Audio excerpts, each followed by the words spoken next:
Atravessaram a região frígio-gálata, mas foram impedidos pelo Espírito Santo de anunciar a palavra na Ásia.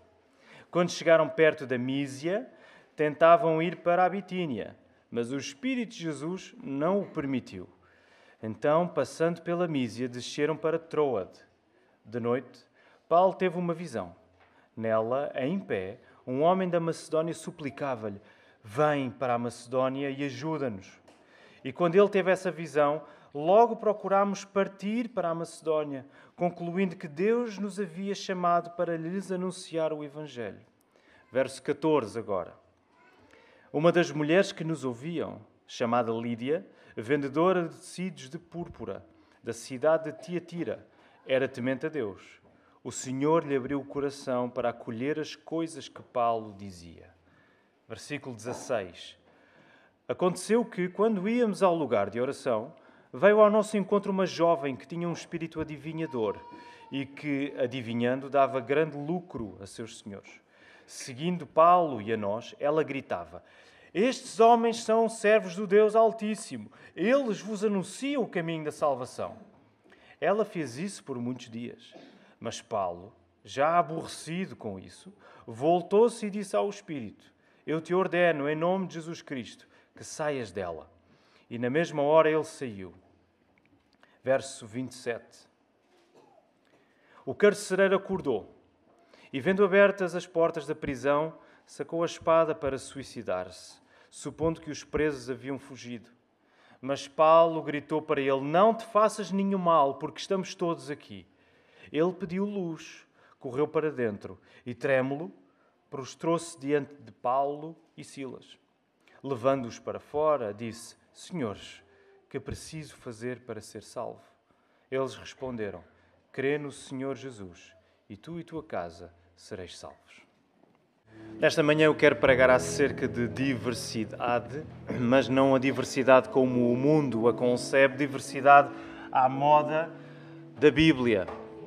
É sobretudo isso que este capítulo no livro de Atos trata.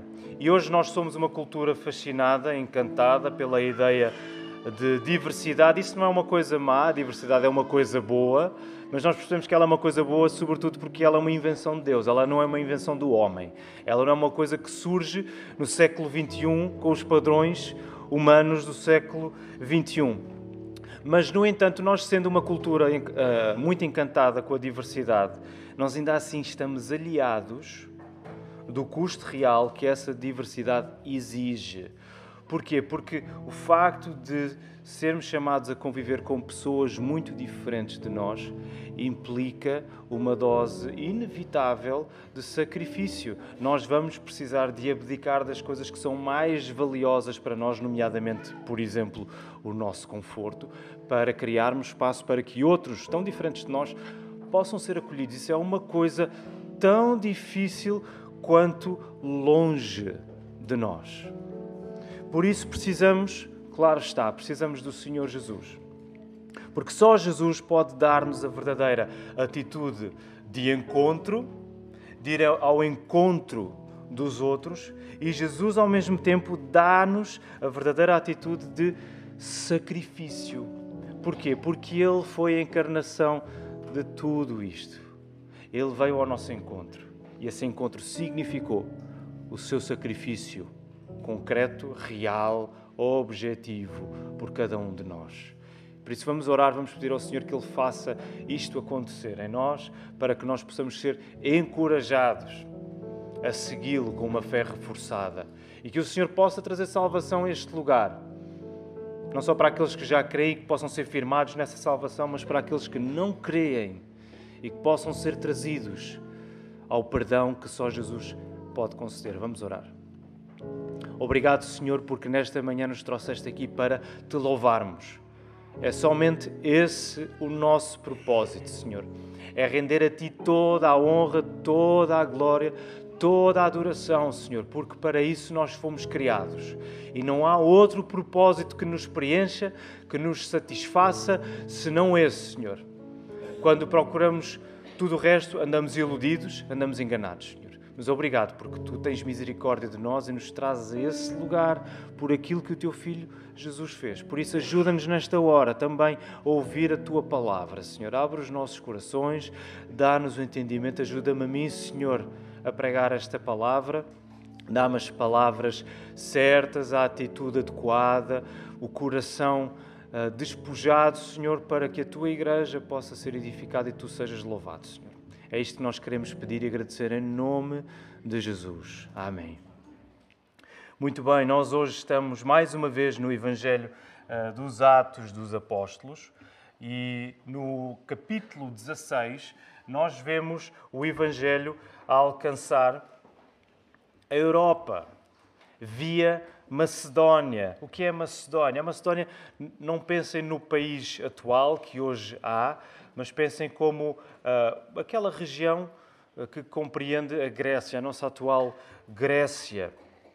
E então, esta entrada do Evangelho na parte europeia, ela acontece com uma orientação clara do Espírito Santo. O primeiro trecho que nós lemos hoje, dos versos 6 a 10, mostram isso. Como é que esta orientação do Espírito Santo acontece?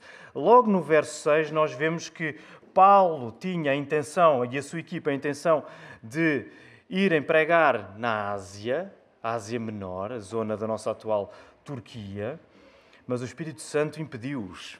Interessante, o Espírito Santo também está a impedir que coisas aconteçam. No verso 7, eles têm o plano de irem para a Bitínia, mas mais uma vez é dito, o Espírito de Cristo não o permite. Então nós temos dois impedimentos e depois nós temos uma visão. A visão que o apóstolo Paulo tem de noite de um homem de pé, um homem macedónio, a dizer: vem à Macedónia e ajuda-nos. E Paulo e a sua equipa percebem: nós precisamos de ir lá para anunciar a palavra. Deus está a encaminhar-nos para irmos para aquela região, pregar a palavra. Então estes planos iniciais desta que é tida como a segunda viagem missionária de Paulo, os planos iniciais estão a ser reorientados, estão a ser redefinidos para que a palavra chegue agora a Filipos, onde eles vão chegar e onde este capítulo 16 se passa. Filipos que fica na atual Grécia. E este movimento do texto de impedimentos e novos rumos e orientações diz-nos claramente que quem está no comando não é nem Paulo, não é nem Pedro, que ocupou a primeira metade do livro de Atos, não é Silas, não é Lucas, que agora se junta à comitiva, não é nenhuma destes personagens. Quem está no comando do que está a acontecer é o próprio Deus, é o Espírito de Cristo. E o texto em Atos vai pontuando, vai sendo pontuado com estas indicações para que nós não nos iludamos e não fiquemos absorvidos no meio de tanta aventura, de tanta coisa extraordinária, tanta coisa impressionante, pensar: uau, Paulo de facto era fantástico. Ele era fantástico, sem dúvida. Mas para que tu e eu, para que qualquer leitor da palavra se aperceba, é Deus que está a fazer isto acontecer.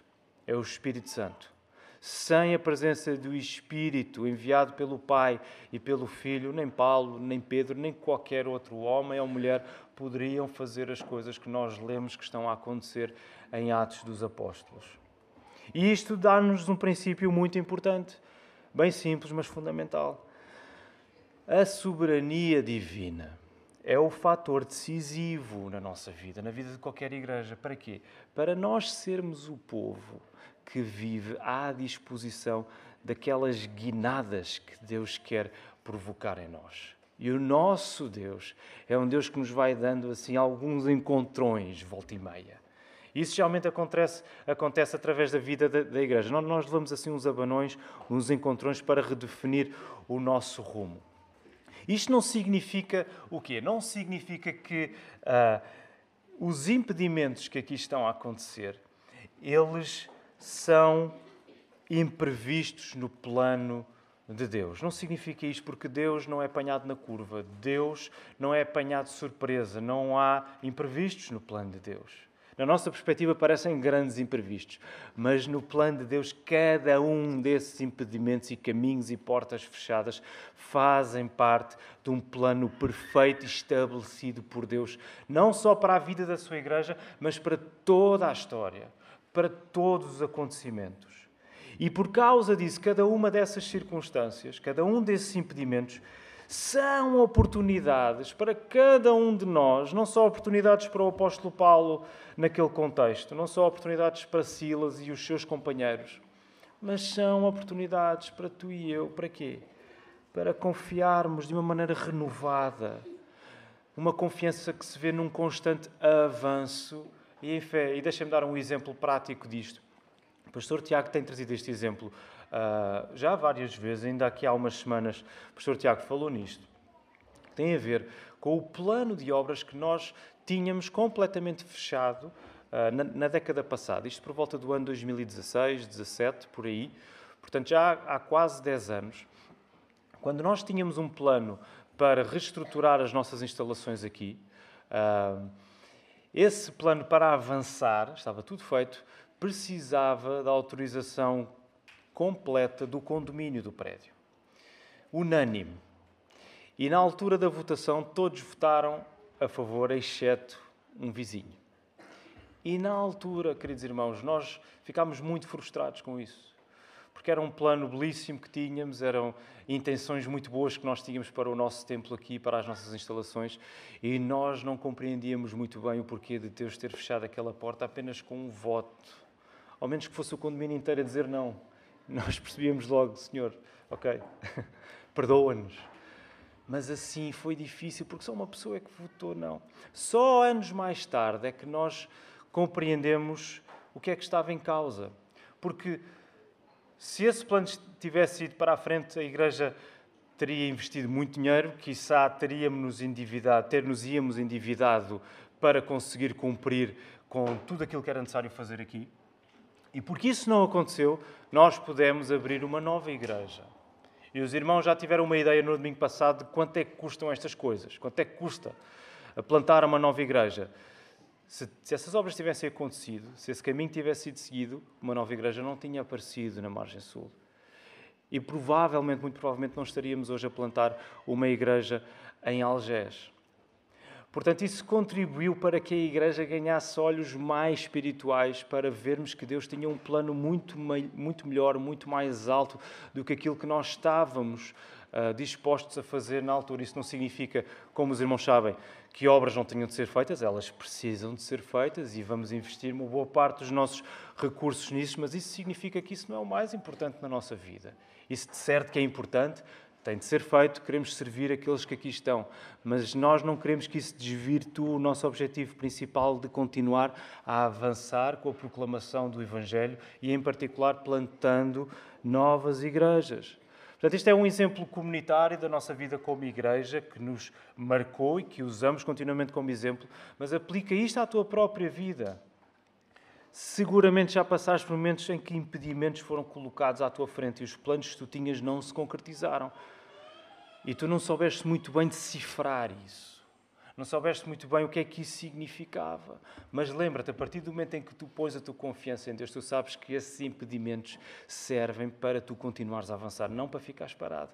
Mas tu sabes, o Senhor está a chamar-me para continuar a confiar de uma maneira renovada, alicerçada em fé. E essa fé vê-se quando nós continuamos a avançar. Podemos não ter tudo definido nas coisas que temos para fazer, mas nós confiamos e seguimos em frente.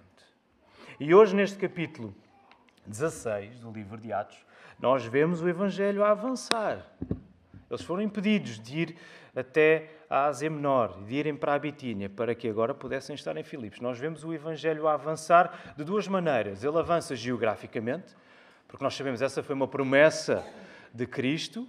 Vocês serão minhas testemunhas em Jerusalém, na Judeia, Samaria, um pouco mais a norte e até aos confins da terra, até ao fim do mundo. E nós estamos a ver o cumprimento disso a acontecer já aqui no primeiro século. A mensagem está a espalhar-se, está a chegar à Europa agora.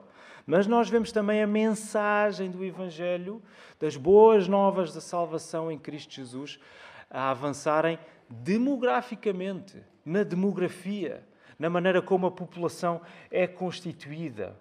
E nós vemos isso claramente aqui neste capítulo 16. Reparem, a história deste capítulo mostra-nos que o cristianismo No cristianismo há espaço para toda a gente. Há espaço para qualquer tipo de pessoa. Nós temos aqui a mulher, em Lídia, nós temos a mulher bem-sucedida na indústria da moda, porque ela lidava com um tecido caro, muito valioso, uma mulher de um estatuto social elevado. No cristianismo há lugar para a ex-bruxa, aquela que está possessa de um espírito imundo. Há lugar para aquela que está oprimida pelo demónio. E há lugar também para um guarda prisional. Queridos irmãos, se isto tivesse de ser inventado, não sairia tão bem. De facto, só a mensagem da Bíblia para juntar esta gente. A história da conversão de Lídia, da conversão da jovem adivinhadora e da conversão do carcereiro é a história da verdadeira diversidade que a Igreja inaugura. A verdadeira diversidade é esta, queridos irmãos. Quando a mesma mensagem tem o poder de alcançar pessoas tão distintas e para este tipo de pessoas tão distintas a mensagem é igualmente poderosa e pertinente. E claro, nada disto acontece sem o poder desta mensagem, porque esta não é uma mensagem qualquer, esta é a mensagem que transforma todas as coisas. É só através do poder desta mensagem que está a ser pregada que a transformação nestes três personagens acontece. E esse poder tem um nome. É Jesus Cristo. A mensagem é esta, queridos irmãos. O que é o Evangelho? Para resumirmos muito e sabermos aquilo que estamos a falar, provavelmente estás aqui hoje e estás a ouvir a palavra Evangelho pela primeira vez e é assim uma palavra esquisita. A palavra Evangelho vem do grego euangelion, que significa literalmente boas notícias. Boas notícias que são trazidas de uma vitória alcançada, não por nós, mas alguém que alcançou essa vitória no nosso lugar. E é esta mensagem que está a ser proclamada, que tem o poder para atingir qualquer tipo de pessoa. E vamos usar categorias bem simples para conseguirmos perceber estes personagens. Okay? Vamos usar a velha categorização de classes. Okay? Não é a luta de classes que está aqui a acontecer. Nós não temos uma visão de que o mundo se explica através de uma luta de classe, embora ela também possa existir, não é isso que está em causa, mas o imaginário das classes é tão presente que nos ajuda a compreender o que está aqui em causa. Então vamos a Lídia. Lídia é uma mulher gentia, ou seja, ela não é judia, ela é uma estrangeira aos olhos dos judeus, ela é uma mulher gentia, mas convertida à religião judaica. Como é que sabemos isso? Que o texto diz, ela estava num lugar de oração, onde estavam reunidas outras mulheres, junto a um rio, e era conveniente para os judeus estarem junto a águas, porque isso servia que eles pudessem ter um recurso natural para os seus rituais de purificação, e era preciso água. Mas o texto também diz que ela temia a Deus. Não no sentido de um entendimento espiritual completo acerca da obra de Jesus, mas ela reconhecia o Deus do Velho Testamento como o Deus verdadeiro. Ela reconhecia o Deus dos Hebreus como o Deus verdadeiro. E tentava guiar a sua vida através das diretrizes do Velho Testamento. Nesse sentido, ela era uma temente a Deus. É nesse sentido também que muitas vezes nós vamos encontrar personagens descritos como temia a Deus. Não no sentido de que a pessoa já era salva, mas que ela estava na religião judaica. Então ela é uma mulher gentia, convertida ao judaísmo, e era próspera. Ela tinha sucesso no seu negócio, no comércio de púrpura, que era uma cor muito importante, ligada à realeza, ligada ao poder político de Roma, ligada à riqueza. Portanto, era uma senhora, provavelmente não era escrava, era uma senhora livre, com poder financeiro, com poder social, com estatuto. E esta Lídia representa uma classe, podemos dizer, mais privilegiada, mas mais religiosa também. Uma classe mais privilegiada e mais religiosa. Depois temos a jovem adivinhadora. O texto é mais sucinto na maneira como é descrito aquilo que acontece à jovem depois de ter sido exorcizada. Esta jovem adivinhadora, ela é uma escrava, está possuída por um demónio, por um espírito adivinhador, e os seus senhores usam-na em benefício próprio. Usam usam-na para tirar rendimento. Okay? Põem-na a adivinhar coisas para poderem ter lucro com isso. Esta jovem representa uma classe mais desfavorecida e oprimida. O oposto de Lídia, podemos colocar assim, uma classe mais desfavorecida e oprimida espiritualmente.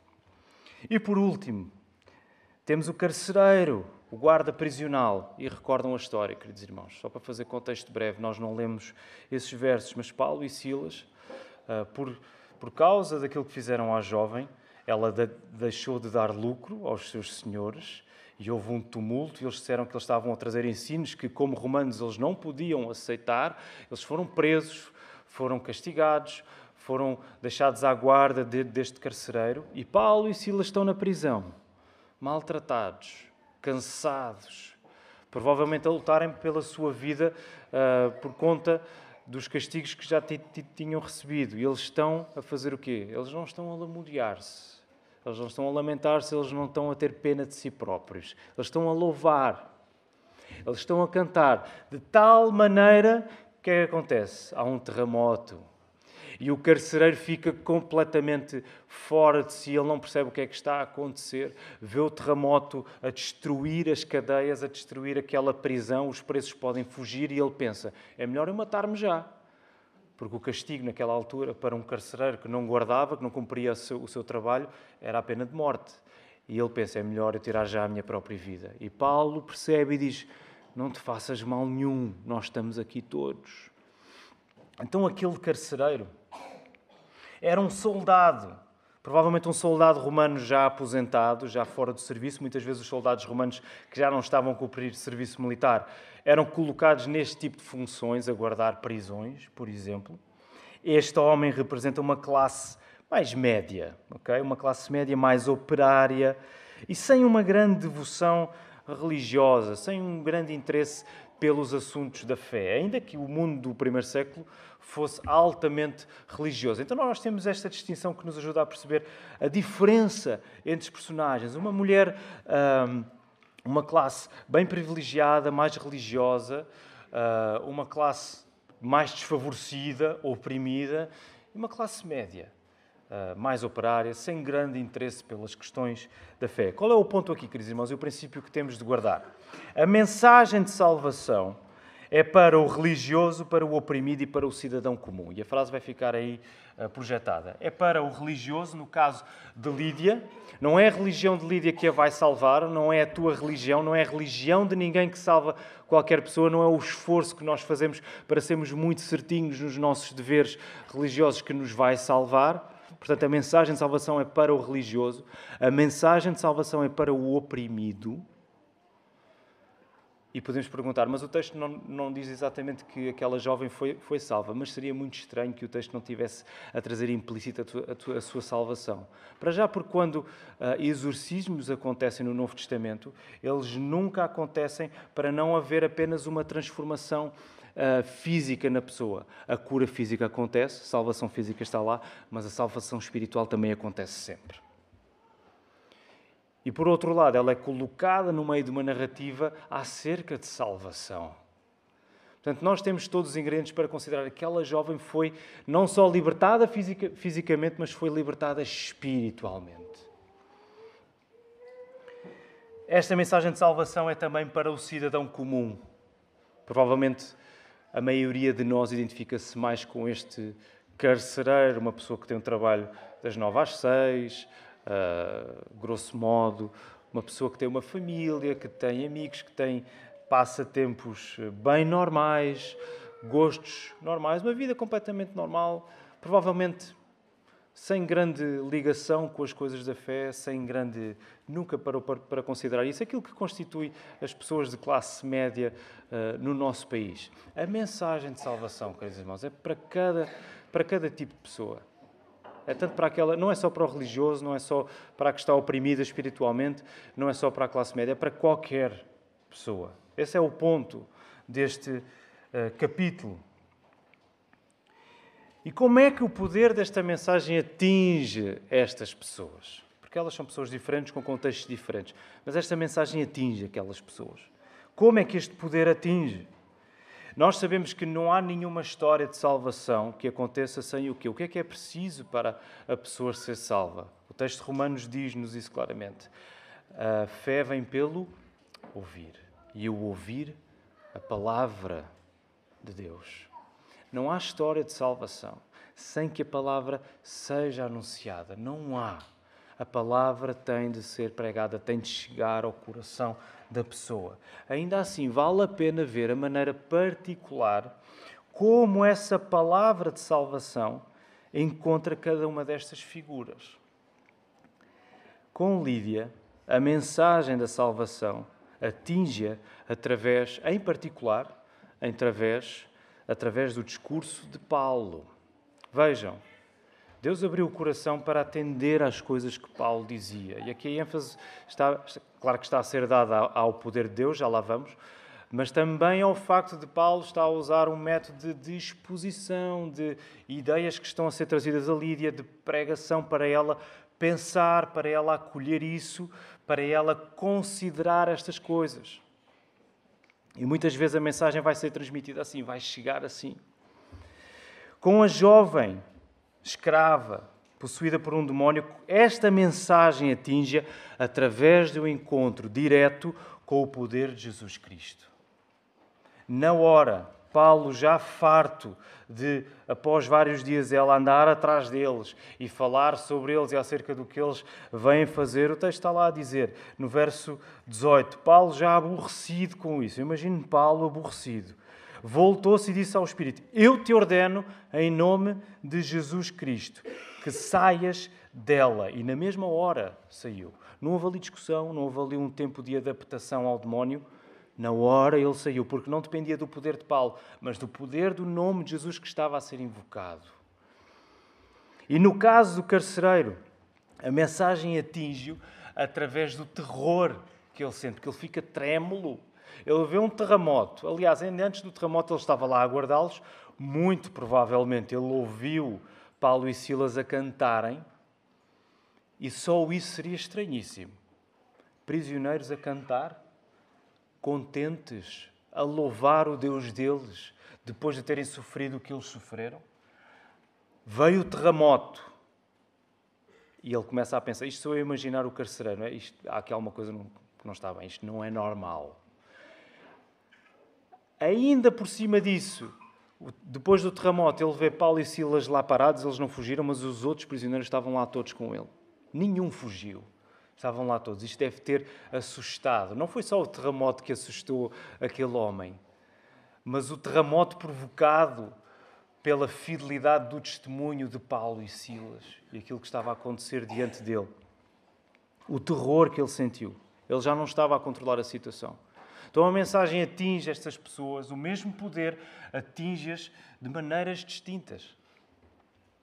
E em cada encontro nós vemos está o poder de Deus manifestado no coração espiritualmente aberto de Lídia. O Senhor abriu-lhe o coração. Se o Senhor não tivesse aberto o coração de Lídia, Paulo podia estar a usar a melhor retórica que ele pudesse, que nada iria acontecer. Assim como o Espírito de Cristo está a comandar, a impedi-los, a dizer, sou eu que estou no comando, Deus continua no comando e ele diz, eu vou abrir o coração desta mulher para ouvir as coisas que Paulo está a trazer à sua vida. O poder de Deus está no nome de Jesus que expulsa o espírito maligno da jovem escrava. E o poder de Deus, desta mensagem de salvação, está no exemplo que Paulo e Silas estão a dar, no testemunho que é sobrenatural. Não é só o terremoto físico que aconteceu que é fora do normal.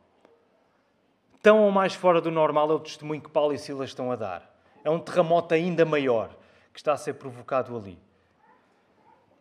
O poder de Deus está presente em cada uma destas personagens e resulta na conversão de cada uma delas, resulta na salvação de cada uma destas vidas. Por isso nós pegamos em tudo isto e aplicamos à nossa vida como igreja e a qualquer igreja e nós percebemos o seguinte, queridos irmãos, uma igreja que sabe o seu lugar no mapa, esta é uma expressão que nós temos usado e insistido para compreendermos quem somos, o tempo que habitamos, o lugar que habitamos, as pessoas que temos atraído, que têm chegado até nós ao longo dos anos, as pessoas que nós queremos alcançar, as pessoas a que ainda não chegamos e nós queremos começar a chegar. Uma igreja que sabe o seu lugar no mapa atinge qualquer pessoa fazendo, eu diria, pelo menos estas 3 coisas, porque são as coisas que o texto nos está a dar nesta manhã. Ela atinge qualquer pessoa, a frase vai estar aí projetada. Ela atinge qualquer pessoa discursando o discurso da Bíblia, como Paulo fez com Lídia, falando a mensagem, explicando o texto, mostrando o que é que a palavra diz acerca de Cristo, dependendo do poder de Deus, como no episódio da jovem adivinhadora. Temos de depender do poder de Deus para sermos uma igreja eficaz na proclamação do Evangelho e testemunhando com a vida toda. Deixem-me só desenvolver um pouco cada um destes pontos, brevemente. Nós temos de discursar o discurso da Bíblia. Isto significa que nós temos, como igreja, isto não é só tarefa do pastor Filipe, ou do pastor Tiago, ou do obreiro Newton, do obreiro João, ou de qualquer outro pregador nesta igreja ou noutra igreja qualquer.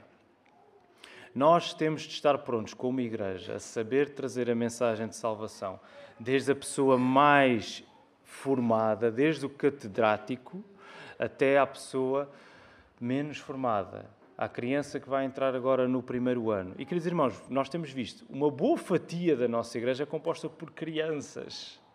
Nós temos de ser uma igreja pronta e temos sido, pela graça de Deus, pronta a pregar de uma maneira que elas percebam o que é que está a ser dito.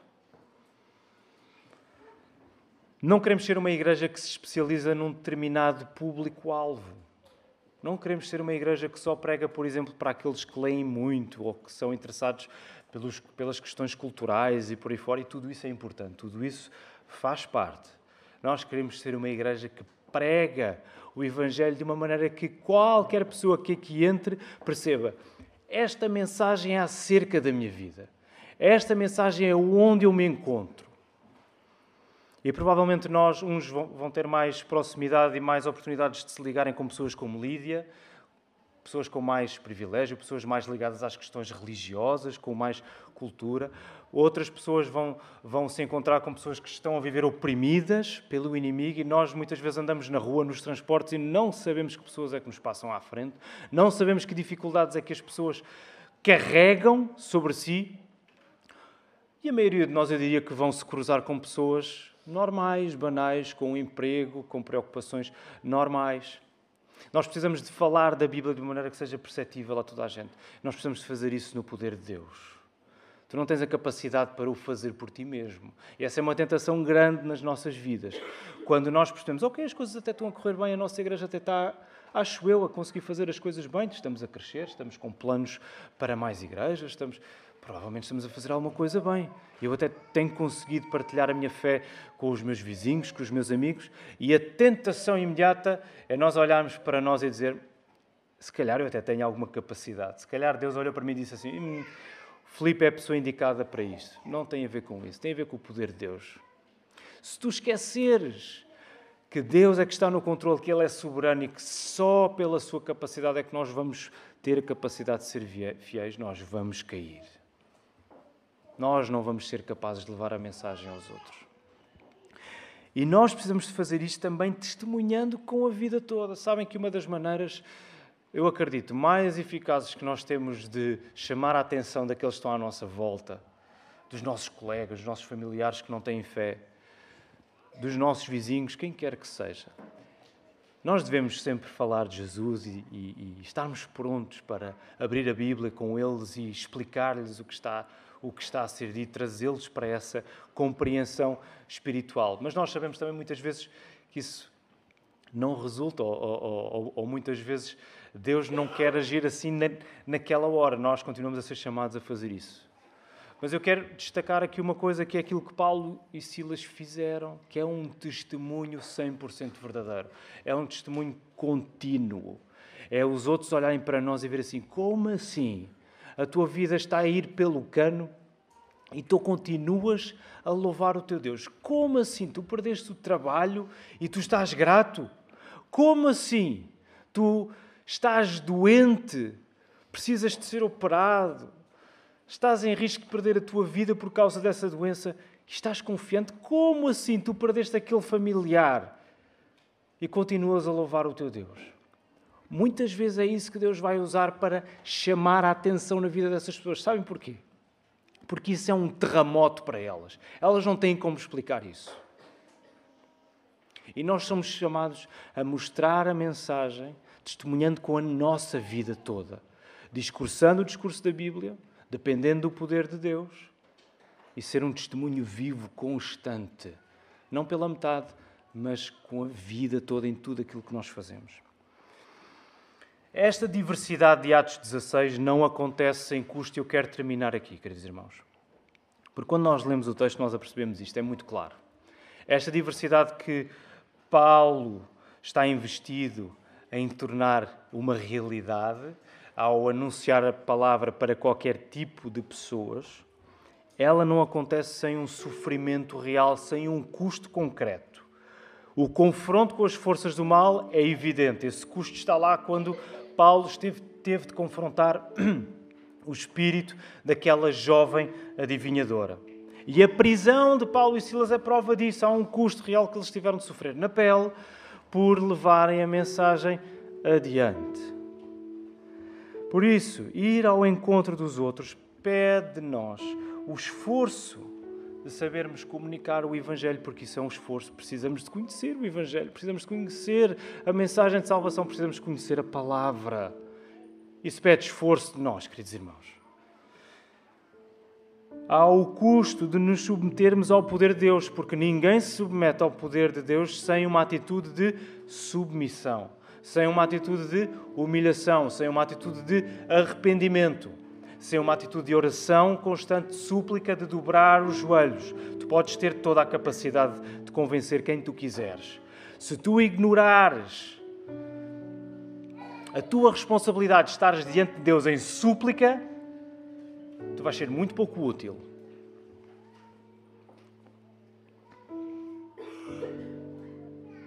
E nós assumimos o custo quando vivemos em sacrifício de louvor, quando vivemos para mostrar aos outros Jesus através da nossa vida, em tudo aquilo que nós fazemos, em tudo aquilo que nós dizemos, na postura que nós temos.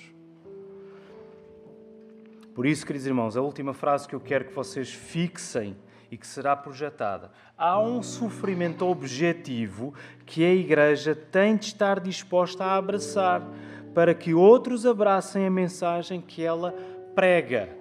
Muitas vezes esse sofrimento virá da nossa própria convicção de pecado, dos erros que temos cometido. Muitas vezes esse sofrimento virá de fora de oposição que vamos sofrer. Mas há um sofrimento objetivo que a Igreja tem de estar disposta a abraçar para que outros possam abraçar a mensagem que a Igreja prega. E quando fazemos isso, nós não nos mostramos a nós. Nós queremos mostrar, de facto, a vida que a Igreja é, que é uma vida única. Mas nós não terminamos em nós, porque nós também sabemos que a vida da Igreja aqui ainda é muito imperfeita. Ainda é cheia de erros, de falhas, de pecados, de confusões, de conflitos. Nós assumimos isso.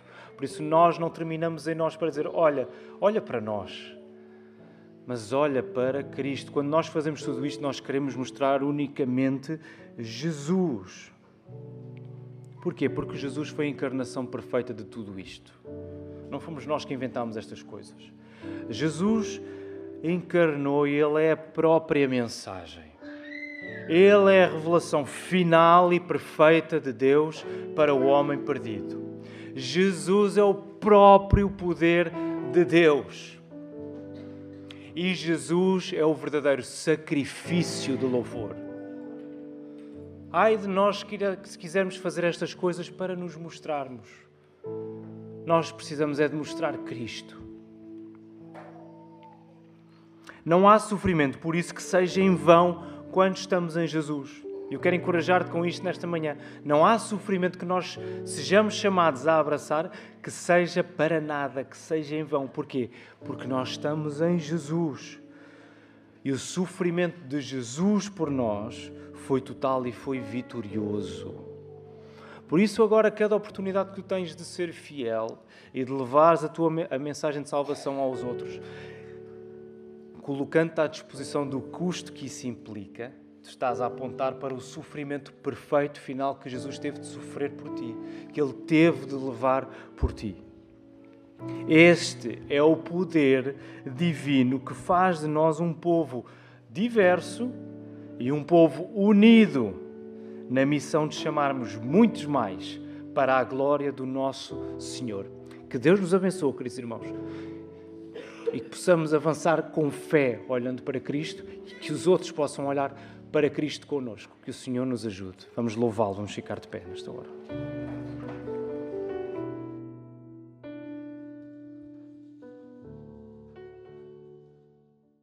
Querido Deus e Pai, esta é a nossa oração. Senhor, nós fazemos-la de coração contrito porque reconhecemos a nossa falha em vivermos para Ti como um sacrifício vivo, Senhor.